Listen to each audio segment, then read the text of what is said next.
because in a moment I'm going to welcome a dear friend, Rabbi Judy Schindler, who is on a tour honoring her father.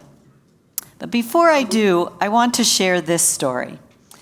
Every 10 years, our federation, the Combined Jewish Philanthropy, engages in a population study to gain a deeper understanding of how we in the Jewish community in the greater Boston move about through the world. And what they have reported is that there are 138,000 Jewish households with Jews in them, that's what they called it. 6 in 10 households contain those who we might call Jewish adjacent or are part of another faith. That's not surprising. But this was that in those households, 7 out of 10 are raising their children Jewish. Now, we in the Reform movement have had a front row seat to the way inclusion and welcoming has transformed Jewish life. This is partly because of the bravery of Rabbi Alexander Schindler, and also people we know in our own midst, like Rabbis Bernard Melman and Rabbi Ron Friedman, my predecessors, who created programs and a culture of warmth and welcome, expanding our community to bring people in. And Drew Greenwood, our member, who spent many years of her career not in Boston, but abandoned us for New York, for her career shaping the idea of outreach originally initiated by Alex Schindler, with whom she worked in New York.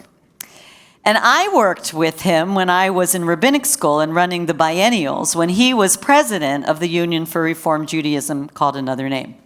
I cherish my rabbi's manual I received at ordination, signed by him, that said, "B'yididut," in friendship.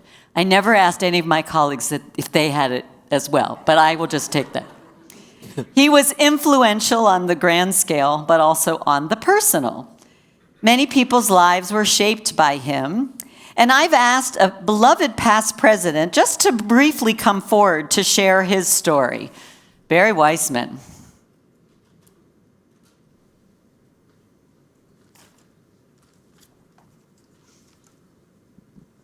Thank you. I think this is the first time when I was preparing to speak that you didn't say everything that I intended to say. Okay, you have a brief time, so use it wisely. I'm going to be brief. Rabbi Schindler, it's a pleasure to meet and greet you all at once. When I was a kid growing up in Worcester, I knew another Rabbi Schindler.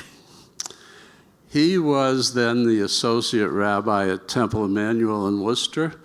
My parents were very active members of that congregation, so I had the privilege of knowing your parents at the temple, in our home, and also to observe them playing tennis at Mount Pleasant Country Club.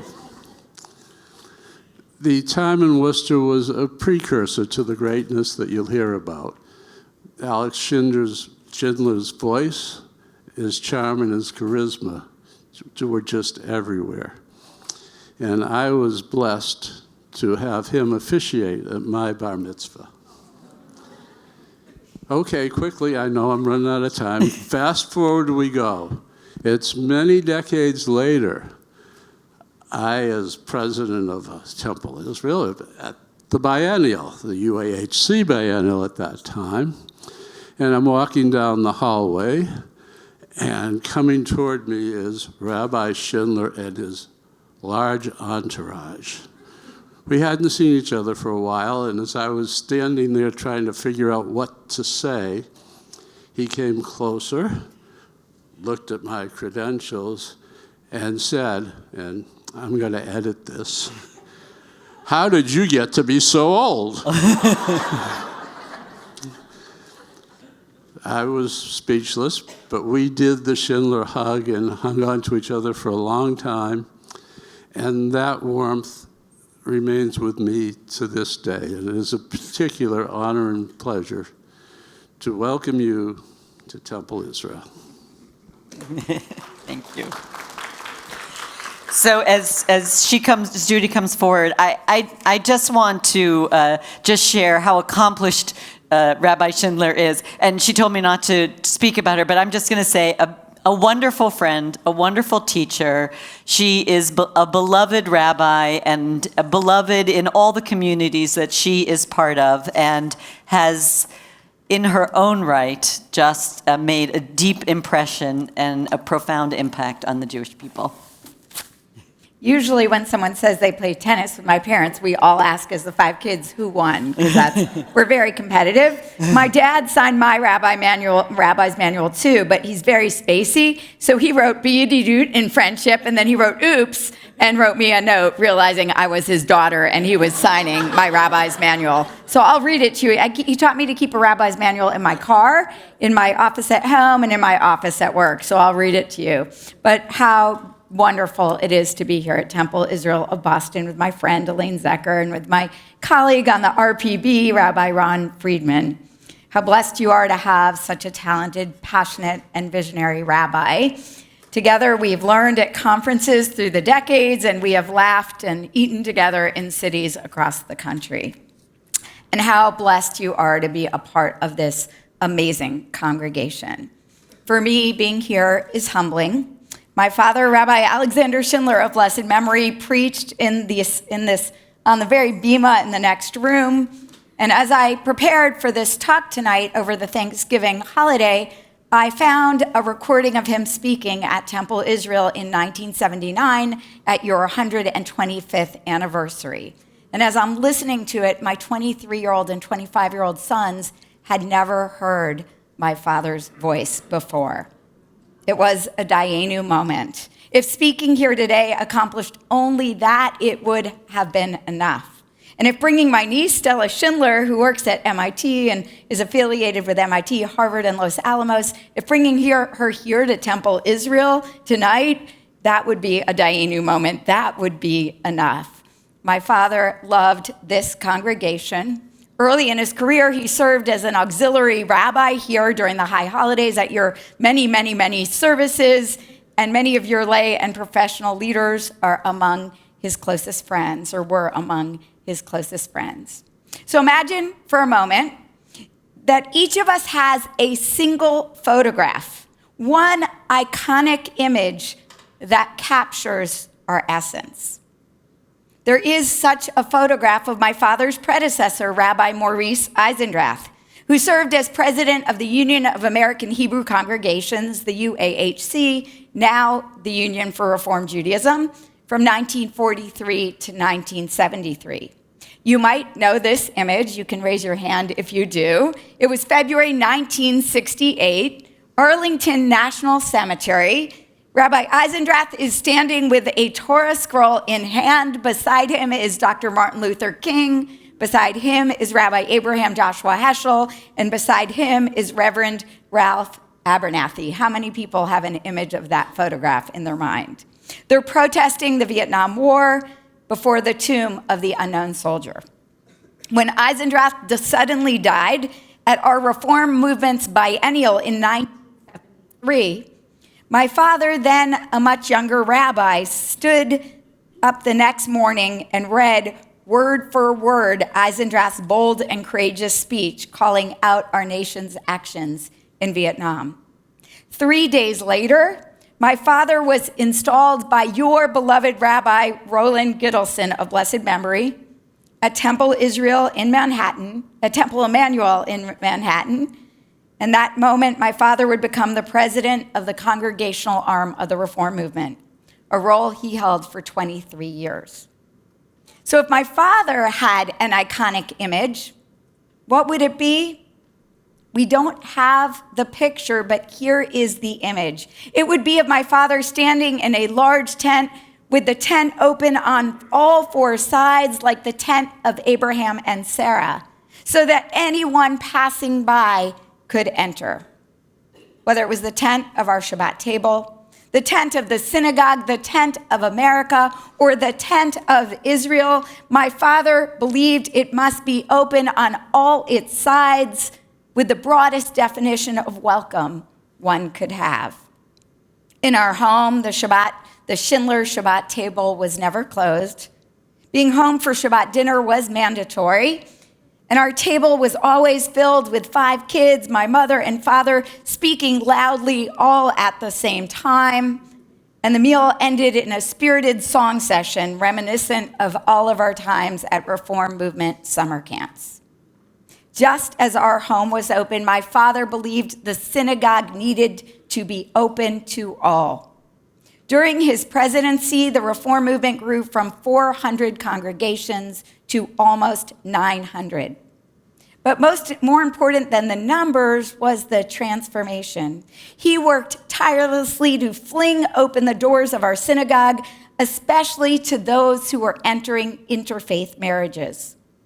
In 1978, he told his 180-member UAHC board, was that crazy or what? He said, the time has come for the Reform Movement to launch an outreach program aimed at all Americans who are unchurched and seeking religious meaning. From that speech emerged a national outreach program that touched hundreds of thousands, if not millions, of lives. The speech was so controversial it made the front page of the New York Times. My dad, in particular, appealed to embracing the non-Jewish partner in an upcoming marriage. The time, he said, had come to remove the not wanted signs that make non-Jewish spouses feel unwanted or alienated. In the 1970s, when he shared this vision, it was almost impossible to find a rabbi to officiate at marriages where the partners came from different faith traditions. And there were still families who sat Shiva for children who married non-Jews. My father challenged long-held assumptions. Why, he asked me, should only a mother determine the Jewishness of a child? Isn't that sexist? Reform Judaism embraced patrilineal descent. If either parent is Jewish and the child is raised as a Jew, that child is counted as a Jew. He also believed that we should not fear inviting the unchurched into Judaism. When you see a good movie, you say to someone, you should see that movie. When you read a good book, you say to someone, you have to read this book. Why should it be any different than with religion? These views brought fierce backlash, but my dad persisted because he believed it was right. And today, the Reform Movement is the largest Jewish movement in North America, in no small part because of his vision. And he lived that vision in our home. When my sister Debbie married her husband Bob, who was not Jewish, my father welcomed him wholeheartedly. My mother would affectionately tease my brother-in-law, saying that he was a 9.5, and if he were Jewish, he'd be a 10. But my father insisted Bob was already a 10. Through warmth and example, he nurtured Bob's connection to Jewish life, and in 1999, when Bob chose to convert to Judaism, my father was overjoyed to be a part of the conversion and then to officiate at a Jewish wedding for the two of them. My parents now have 12 grandchildren, one of them right here, living rich Jewish lives. 10 of them are the direct fruits of outreach. And all 5 great-grandchildren are being raised as Jews. The youngest one received her Hebrew name, Alexandra Schindler, on the Bema of Central Synagogue 3 weeks ago, 25 years to the day my father died. The tent of Judaism needed to expand in other ways too. My father supported women in the rabbinate long before I chose to be a rabbi. He helped open the doors to LGBTQ plus Jews, championing the acceptance of the first LGBTQ plus congregation, Beit Chaim Chadashim, into our movement. And later, he would support same-sex marriage and officiation years before it became legal in most every state. Why did my father devote his life to opening doors so widely? The answer lies in the doors that were closed to him. Let me share a funny story that explains it. My father spent a good deal traveling across the country speaking at congregations. And one time he was in a city and an assistant rabbi came to pick him up at the airport in a Mercedes, German made. Sheepishly, the rabbi said he'd gotten a great deal on the car. But without hesitation, my father replied, "I haven't forgiven the Romans yet." For context, nearly 2,000 years ago, the Romans had destroyed our second temple, devastated Jerusalem, exiled our people. My dad hadn't forgiven them, so German cars, out of the question. My dad's resistance was not irrational. It came from a place of deep personal pain. My father was so intensely focused on opening doors to Judaism and to the synagogue so widely because he grew up with the closed doors of Nazi Germany. As a child from the ages of 7 to 12, he grew up under the tightening grip of the Nazis. My grandfather, Eliezer, wrote for an underground newspaper. And in March 1933, when Hitler's forces came to arrest my grandfather, he escaped just hours before they arrived. My father, his sister, and my aunt lived for 5 years under Nazi rule before making their escape in 1938. My father lost 20 to 25 members of his family in the Holocaust. And though he carried a German accent with him throughout his life, he never spoke German in our home or spoke of Germany. His entire life was a response to that trauma, a determination that Jews not only survive, but that we thrive. He believed the synagogue was the vital center of Judaism. My father taught that all other Jewish institutions mobilize and utilize Jews on behalf of the community, but only the synagogue creates Jews. He wrote, "The synagogue is the regenerative soil of Jewish life." Bialik called the synagogue the mystic fount, the treasure of the soul. The Talmud called the synagogue the place where heaven and earth kiss. The Zohar called it an earthly copy of the heavenly original. And I, my father said, I simply call the synagogue home. My father considered Temple Israel of Boston one of his cherished homes. My father, Rabbi Alexander Schindler, believed Israel too must be open to all Jews. He fought to ensure that the law of return included those converted through the Reform movement. And from 1977 to 1979, he served as the president of the President's Conference of major Jewish organizations, the public voice of American Judaism. That same year, Menachem Begin unexpectedly became Israel's prime minister. And many Americans were distraught over this. Because you see, in earlier years, Begin had been part of the Irgun, a Jewish paramilitary organization that was responsible at one point for the 1946 bombing of the King David Hotel. But my father said Begin was democratically elected and we needed to support him. Despite deep political differences, my father and Begin became the closest of colleagues and ultimately the dearest of friends. Begin trusted my father as an advisor during the negotiations that led to the peace treaty with Egypt. I have memories of visiting Begin's modest home in the Jerusalem forest with my twin brother. And while my father met with Begin in the study, my brother and I played in Begin's living room, and there was this coin on the table, the Nobel Peace Prize. And my brother was very mischievous, and we debated whether we took it, whether anybody would notice that we had taken it. My father taught us how to lovingly criticize Israel. When he received Hebrew University's Solomon Blue Book Award for contributions to the state of Israel, he said, "Not every American Jew agrees with every policy of the Israeli government, present or past. The pluralistic nature of our community precludes so homogeneous a reaction. We are not servants of a particular party. We are not the instruments of any governmental coalition, but we are united by a sacred mission to secure the safety of Israel. And we are impelled by a common love, an abounding love for the people of Israel." My dad's openness extended beyond Jewish boundaries.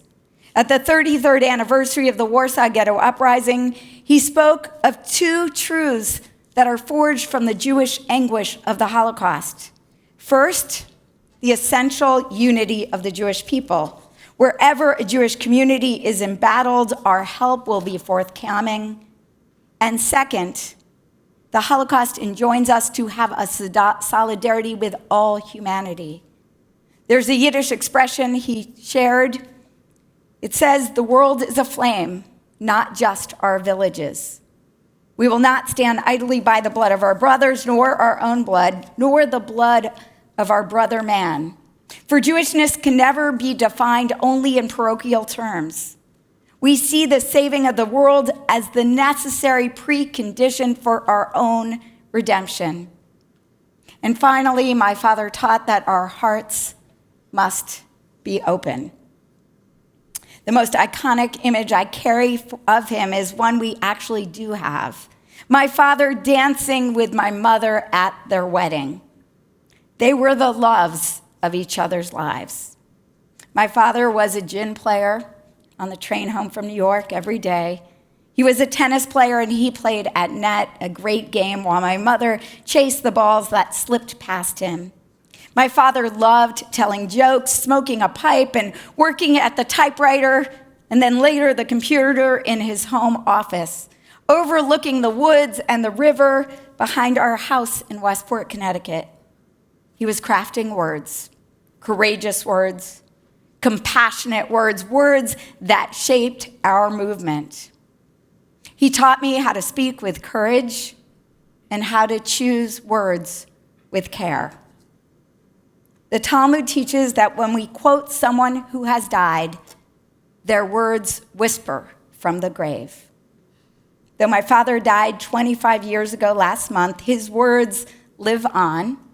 In Dr. Michael Meyer's new biography called "Above All We Are Jews," and thanks to your congregation's generosity and that of so many others, in the American Jewish Archives, there are the digitized words that you can go home tonight and read his sermons in the American Jewish Archives collection of his 215 folders of writing. Just as Jacob in this week's Torah portion, Vayishlach, wrestled with an angel and prevailed, earning the name Yisrael, the one who struggles with God, my father wrestled with Jewish tradition in order to keep the name Yisrael, our people of Israel, vibrant and enduring. Imagine again that we each have a photograph, one iconic image that captured our essence. What would your image be? May the image you craft through your days reflect an open congregation, an open home, and an open heart. Zichrono livracha, may my father's memory continue to bless and brighten the Jewish world and the world beyond. Amen. Amen. Yesher koach. Yesher koach. Thanks.